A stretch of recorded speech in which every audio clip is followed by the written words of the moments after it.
Then Jacob went on his journey and came into the land of the people of the east. And he looked, and behold, a well in the field, and lo, there were 3 flocks of sheep lying by it, for out of that well they watered the flocks, and a great stone was upon the well's mouth. And thither were all the flocks gathered, and they rolled the stone from the well's mouth, and watered the sheep, and put the stone again upon the well's mouth in his place. And Jacob said unto them, My brethren, whence be ye? And they said, Of Haran are we. And he said unto them, Know ye Laban the son of Nahor? And they said, We know him. And he said unto them, Is he well? And they said, He is well. And behold, Rachel his daughter cometh with the sheep. And he said, Lo, it is yet high day, neither is it time that the cattle should be gathered together. Water ye the sheep, and go and feed them. And they said, We cannot until all the flocks be gathered together, until they roll the stone from the well's mouth, then we water the sheep. And while he yet spake with them, Rachel came with her father's sheep, for she kept them.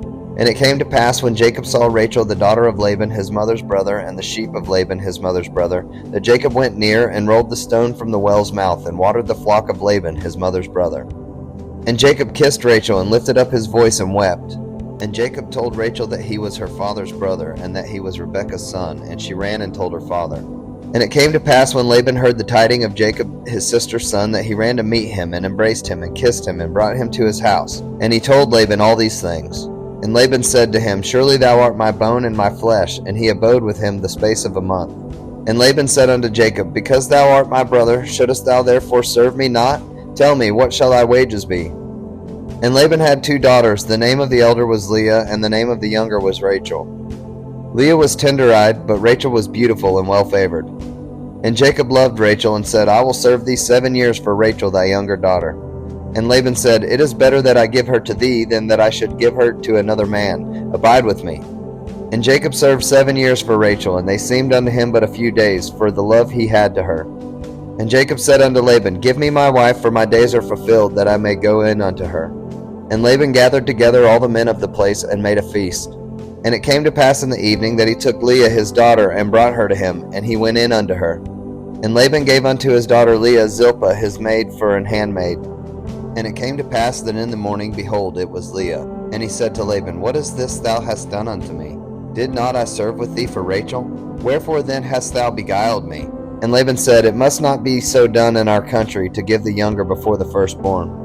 Fulfill her week, and we will give thee this also for the service which thou shalt serve with me yet 7 other years. And Jacob did so, and fulfilled her week, and he gave him Rachel his daughter to wife also. And Laban gave to Rachel his daughter, Bilhah his handmaid, to be her maid.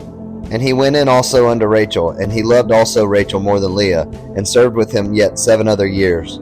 And when the Lord saw that Leah was hated, he opened her womb, but Rachel was barren. And Leah conceived and bare a son, and she called his name Reuben, for she said, Surely the Lord hath looked upon my affliction. Now therefore my husband will love me.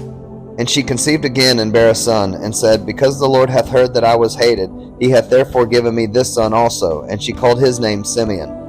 And she conceived again and bare a son, and said, Now this time will my husband be joined unto me, because I have borne him 3 sons. Therefore was his name called Levi. And she conceived again and bare a son, and she said, Now will I praise the Lord. Therefore she called his name Judah, and left bearing.